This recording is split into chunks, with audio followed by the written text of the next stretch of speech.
High, mister Dipanjan Chakraborty, Uttarpara, Kolkata.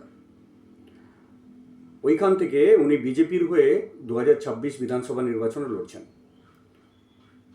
উনি deputy commander and also former commando of NSG.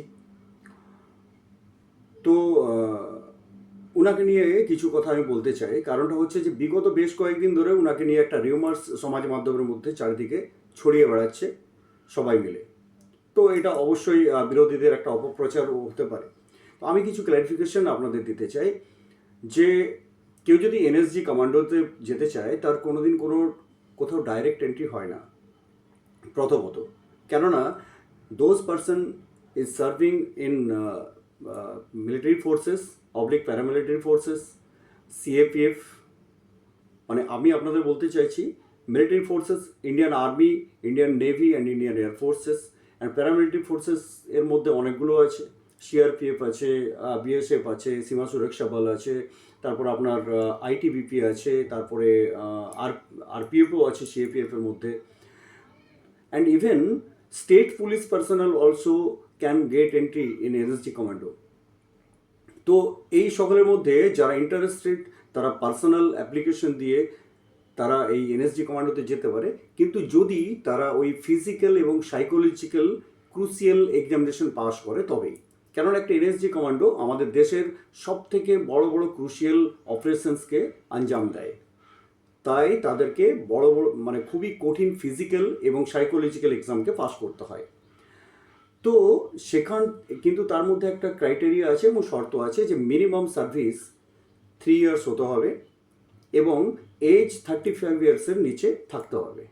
তাহলে তারা যদি এই টেস্টগুলো পাস করে they can get entry in NSG commando.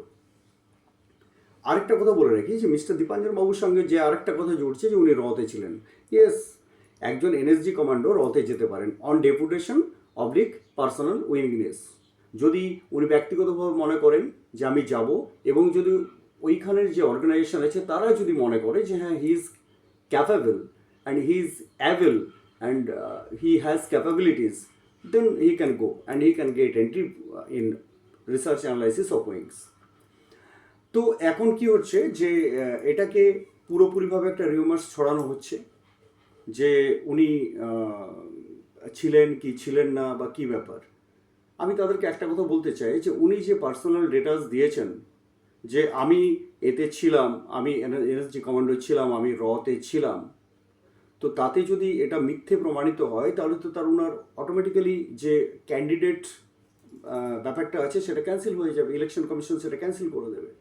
কিন্তু তাকে ভোটে হারানোর জন্য এই যে শাসক দল কিংবা আদার্স কোনো পলিটিক্যাল পার্টিস তারা যে রিউমার্স ছড়াচ্ছে যে উনি কোনো কিছুই ছিলেন না। এবং আমি একটা বিরাটিভাবে একদম বিস্মিত হয়ে দেখলাম যে একটা সাংবাদিক সম্মেলন করা হয়েছে যেখানে প্রপারলি 2 থেকে 3 জন আর্মি পার্সোনাল বসে আছেন ড্রেস পরে।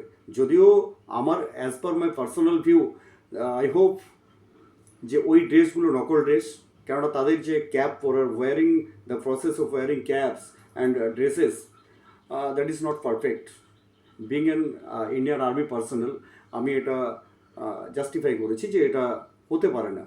আর যদিও ওনারা কোথাও আর্মি কিংবা কোনো ফোর্সের সাথে যুক্ত ছিলেন, হয়তো সীমিত সময়ের জন্য সেবা দিয়ে এসছেন, সেই ড্রেস রয়ে গেছিলো, তারা পরে করছে, কিন্তু তাদের মধ্যে সেই নলেজ আমার মনে হয় নেই যে ওনারা যেভাবে দীপাঞ্জন বাবুকে নিয়ে এই রিউমার্স ছড়াচ্ছেন। অ্যান্ড আই হোপ, আমার ব্যক্তিগত মতামত, যে উনি একজন সত্যিকারেরই এনএসজি কমান্ডো ছিলেন এবং উনি সত্যিকারেরই রতে কাজ করেছেন। আর দ্বিতীয়ত হচ্ছে যে এই যে বারবার ওঠানো হচ্ছে যে কেউ যদি রতে থেকে থাকে সে তো এক্স হয়ে যাওয়ার পর বলতে পারে না, আপনাদের এই সকল তথ্য কে দিয়েছে? কেননা রিসার্চ অ্যানালাইসিস উইংস যেটা আছে সেখানে যতক্ষণ যে কাজ করে ততক্ষণই তার কাছে কোনো ইনফরমেশন আসতে থাকে, সেই কাজটাকে অন গ্রাউন্ড ইমপ্লিমেন্ট করে। আফটার রিটায়ারমেন্ট সে কিন্তু কোনোভাবেই আর কোনোরকম কোনো ইনফরমেশন পাওয়া তো অনেক দূরের কথা, কোনো টাচ থেকে তাকে সব কিছু টাচ থেকে সেখান থেকে মুক্ত করা হয়। আর উনি কোনো কিছু জানতে পারবেন না যে আভ্যন্তরীণে কী ঘটছে, কেন এটা it's not a child play. আজকে যে সাংবাদিক সম্মেলন করে যারা বলছেন এবং সেটাকে যারা শেয়ার করে করে সোশ্যাল মিডিয়াতে বাড়াচ্ছেন, হাইপ দিচ্ছেন, তাদেরকে বলি আপনারা মূর্খের রাজ্যে বাস করছেন, মূর্খের স্বর্গে বাস করছেন। তো দয়া করে এইভাবে কাউকে রিউমার্স ছড়িয়ে এইভাবে কিছু করে কাউকে হারানো যায় না, হারাতে পারবেন না। কারণ উনি একজন রিয়েল এনএসজি কমান্ডো ছিলেন এবং উনি একজন রিয়েল রতে কাজ করা ব্যক্তি, ঠিক আছে?